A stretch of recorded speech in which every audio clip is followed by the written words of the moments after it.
Karina Oliva. Y sus compañeros de comunes.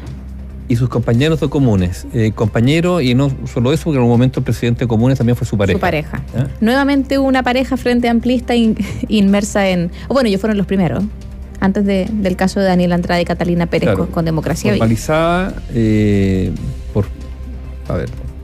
son graves las acusaciones contra Karina Oliva, digamos, por todo lo que ha ocurrido. Formalización por fraude, petición de arresto domiciliario nocturno. Claro. Todo lo que vamos a escuchar más adelante y que hemos estado escuchando durante esta jornada. Ahora, ¿qué es lo relevante del caso Karina Oliva? Es el primer caso donde se detectaron, esto está en trámite judicial, hay que ver cuál es la sentencia, pero se develaron signos de hechos de corrupción, tanto así que su propia coalición le dio la espalda. O sea, en la propia coalición del Frente Amplio se consideró que los antecedentes entregados tenían suficiente mérito como para, a lo menos, alejarse de ella y considerarla, si no culpable, bueno, que había méritos para su culpabilidad y por eso le restaron su apoyo. En un momento donde Karina Oliva era la obvia ganadora de la elección a gobernador de la región metropolitana. Competía con Claudio Rego, actual gobernador. Lo decían las encuestas, ¿no?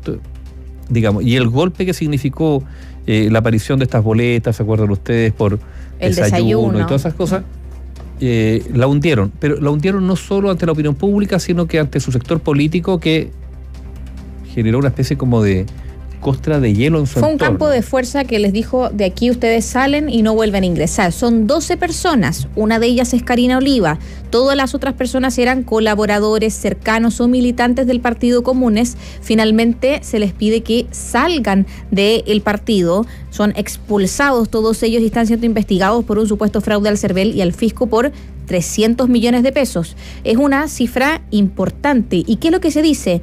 Emisión de boletas y facturas ideológicamente falsas, con algunos montos abultados, con servicios que claramente tampoco se prestaron en algunos casos, en el marco, todo esto, de la campaña de Karina Oliva, gobernadora regional ya en 2021. 300 millones de pesos. Acá conversó con, podría ser otra cosa de la radio, el abogado defensor de la ex candidata gobernadora Juan Carlos Manríquez, que dice que efectivamente tienen tiempo, según lo que estableció el Ministerio Público, para poder tomar los antecedentes que se presentan en la formalización, estudiarlos, poder defenderse, y dice que hay una serie de cosas que se tienen que aclarar. Asegura: hay otro tipo de cuestiones como ese desayuno feminista por 50 millones que ya quedó en evidencia que nunca se hizo. Bueno, pero habían fotos. No sé, bueno. Pero yendo más al fondo, ¿cuál es el reproche? Que, insisto, esto está judicializado, hay que ver cómo resuelven los tribunales. Como tantas otras cosas que están judicializadas y que todavía los tribunales no han resuelto, pero que uno podría poner en el mismo saco, ¿no es cierto? ¿Y cuál es la figura? La política o actividades relacionadas a la política que sirven para financiar. ¿Qué cosa? ¿Solo la política?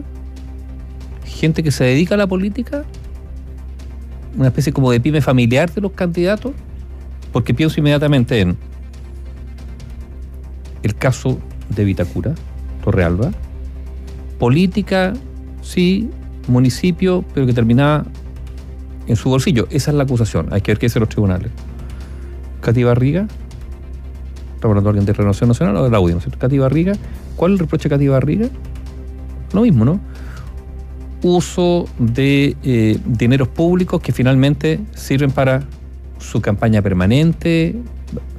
Caso Fundaciones. ¿Cuál es la sospecha que hay en torno al caso Fundaciones? Y no solo Democracia Viva, porque recordemos que la Fiscalía ha detectado muchas fundaciones en distintas regiones con un esquema similar. En Lazo Urbano, en Red, bueno, etcétera. ¿Cuál es el esquema? Bueno, acceder a través de estas asignaciones de recursos públicos para tareas específicas, no para cumplir esas tareas, sino para, maquillando esas tareas, en el fondo financiar la política en el desempeño o el despliegue territorial de gente obviamente más cercana, que es lo que uno podría decir de Comunes, ¿no? De Karina Oliva. Su entorno más cercano es la que aparece finalmente obteniendo financiamiento a través de una campaña, pero donde aparentemente esos recursos no se gastaron en la campaña o fueron abultados y por lo tanto dijo gasté 10, pero ya. Eso. Lo que dice el Ministerio Público finalmente es que hay servicios que no se prestaron, que están en boletas, que se rindieron al servicio electoral y que darían cuenta de servicios que nunca existieron, sueldos por asesoría, jefaturas de campaña, asesoría comunicacional, elevadísimos si uno los compara con el mercado normal, si es que se licita una asesoría comunicacional, por ejemplo, entre otras cosas. A mí me llama la atención, Nivaldo, y quiero hacer el punto en esto, en las declaraciones hoy de la ex militante de Comunes, quien acusa persecución política hacia su persona, y dice, sé que me echan de menos o sé que me extrañan, cuando se le pregunta si podría volver a presentarse como candidata. ¿Quiénes la extrañan? Pero es que ese es mi punto. O sea, yo creo que para el Frente Amplio su figura... No, yo pensaba que la extrañaba a la gente que, digamos, que participaba de los negocios, que también puede ser, ¿no? Puede ser, si claro. Es que hay negocios, que es lo que, insisto, esto está en tribunales. Pero al preguntarle si quiere volver a la política, ella dice... Bueno, se ríe, lo escuchábamos en los titulares. Sí, pero una cosa, ella fue una gran candidata. También hay que decirlo. Fue una gran candidata. O sea, iba como avión para convertirse en gobernadora de la región metropolitana, eso es cierto. Estaba, de hecho, compitiendo con Claudio Rego, un gran representante de la democracia cristiana, y Catalina Pardo, si no me equivoco. Claro, no, Parot. Orrego ya renunciaba a la democracia cristiana, no fue como candidato, fue como candidato independiente. Pero sí, yo creo que ella fue una gran candidata. Yo creo que probablemente quizá algunos sectores políticos la echan de menos por lo que ella significó como candidatura, como aporte al Frente Amplio, me imagino. Pero yo creo que aquí hay un tema de fondo que cruza todos los casos que hemos hablado, ¿no? La política convertida en una actividad muy rentable. A ver, hay financiamiento para la política, ¿eh? Esto se legisló, aquí hubo acuerdo. ¿Para qué? Para que uno hubiese sobreoscuros, para de esta manera reducir, porque impedirlo es casi imposible, pero reducir los aportes por debajo, en negro, que podían terminar influyendo en el desempeño de autoridades elegidas, parlamentarios, por ejemplo, que después eran, digamos, respondían al interés particular de quienes los financiaban más que al interés general de los ciudadanos que lo habían votado. Parte también del sueldo vitalicio de los presidentes se enmarca en eso dentro de todo. Entonces, ya, hay financiamiento para la política, parece, claro, hay gente insaciable que siempre quiere más, pero la pregunta es, ¿qué ocurre cuando en el sistema democrático la política se convierte en un buen negocio, se convierte en algo lucrativo, y algo lucrativo no solo para los políticos, sino para sus entornos? ¿Cómo legislar o cómo regular esto? Porque tampoco esto puede pasar solamente por... Esto no pasa solamente por la legislación, sino también pasa por los partidos, por las personas que eligen para ser candidatos. A veces se escogen por qué criterio. Una persona conocida que te va a acarrear votos, pero cuya capacidad a veces está bien en entredicho. Entonces, yo creo que hay una distorsión, que uno puede decir en la distorsión del mercado en la política.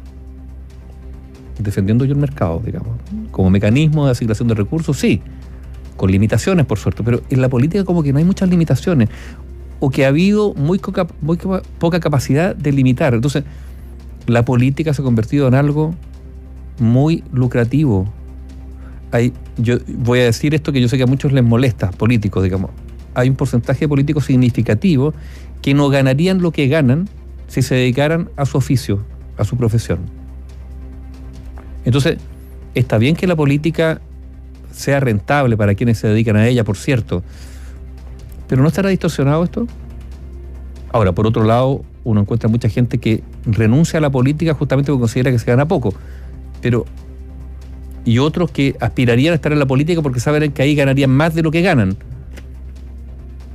Pero al final estamos hablando de plata y no de política, no estamos hablando ni de contenido, no estamos hablando ni de propuestas, estamos hablando de en el caso de lo que y esto se decía, de Comunes, que se la consideraba una pyme, un lugar donde había militantes que obtenían trabajos e ingresos. Y esto puede correr para también otras colectividades, ¿eh? Pero estamos hablando en este caso de Karina Oliva, que también pasó a ser, por ser el primer caso vinculado al Frente Amplio, después vinieron lo de las fundaciones, es una especie de símbolo al que le dieron mucho, y que esperemos que no sea solo el chivo expiatorio de todo lo demás. Que se ha visto también. O sea, yo creo que el problema es cuando se instrumentaliza la política para poder lograr beneficios financieros, como se ha visto en el caso Convenios, por ejemplo. Contrato a la fundación de un amigo que no tiene mérito, que no tiene experiencia, bueno, para poder realizar trabajos que son necesarios, como era, por ejemplo, avanzar en campamentos y en vivienda. ahora, Y le entrego los recursos abultados, de mala manera, con división de convenio, a este amigo, porque es mi compadre de partido, porque lo conozco, porque era la pareja de mi ex jefa. O sea, bueno, aquí son muchas cosas, y en el caso de Karina Oliva podríamos decir lo mismo. No, contrato una asesoría, abulto el valor porque puedo hacerlo, porque lo rindo al CERVEL. María José, estamos hablando de la política, pero aquí está la caja de Pandora de los municipios. Bueno. A ver. Bueno, y las gobernaciones regionales, que también hay otro punto. Y los municipios es mucho más, no sé la palabra, sabroso el término, porque en realidad es patético, digamos, es dramático, es trágico, porque ahí tú te encuentras de todos los partidos políticos gente involucrada, que también es relevante decirlo. ¿Por qué? Porque esto habla de que hay un esquema de funcionamiento de los municipios donde hay muchas fisuras. Y una de ellas pasa también por la incapacidad, falta de voluntad o falta, en algunos casos, de instrumentos de los propios... a ver, ¿cuál es la labor de los concejales? Una de ellas. Fiscalizar. Bueno, también hay una deficiencia en la fiscalización, o por falta de voluntad, por incapacidad, falta de instrumentos de fiscalización también de los concejales. Que eso lo hemos dicho más de una ocasión. Pero bueno, así está la cosa. Ni más ni menos. Lo último, lo de Milei. Protestas en Argentina. Claro, hay protestas en Argentina. Mira, ¿por qué esto es interesante decirlo? Bueno, porque... Es la primera. Porque es un plan de ajuste económico que ya tiene reacciones de los grupos de izquierda, sin que Milei haya en la práctica podido ni hacer ni decir grandes cosas. Pero yo les voy a hablar de otro a propósito, porque es un plan de choque económico el que quiere implementar Milei. Hoy día el gobierno cubano ha anunciado un plan de choque económico. Alzas en el precio de los combustibles, la electricidad, el agua y otros servicios. Fin al subsidio universal a la canasta de alimentos básicos. En Cuba no van a haber protestas. No van a haber protestas. Y eso habla de la diferencia entre las democracias y las dictaduras. Las democracias son valiosas porque las voces se pueden hacer oír, incluso de sectores que están en contra de un gobierno, inmediatamente está asumido. Eso es legítimo. Y preservar, por lo tanto, la democracia no pasa solamente con preservar espacios de protesta, de disidencia, que es un aspecto relevante de la democracia. Son espacios que también tienen que cuidarse. ¿Y por qué digo esto? Porque sí, hay que protestar dentro de ciertos márgenes, hay que hacer oposición también dentro de ciertos márgenes, y hay que buscar acuerdos también dentro de ciertos márgenes, porque sin acuerdo esta cosa no funciona. Y ahí uno podría preguntarse qué va a ocurrir con el post-plebiscito que estamos viviendo, ¿no es cierto? Post-segundo plebiscito, porque lo que estamos viviendo hoy día es un escenario bien complejo. Son 2 propuestas constitucionales ofrecidas al país, rechazadas, porque la política no fue capaz en 2 ocasiones de proponer algo que le hiciera sentido a una mayoría de la ciudadanía. Y en este caso ya no se puede hablar solamente de un sector político. Y por lo tanto es el fracaso de la política lo que estamos viviendo. Estamos viviendo los días posteriores a un fracaso transversal de la política.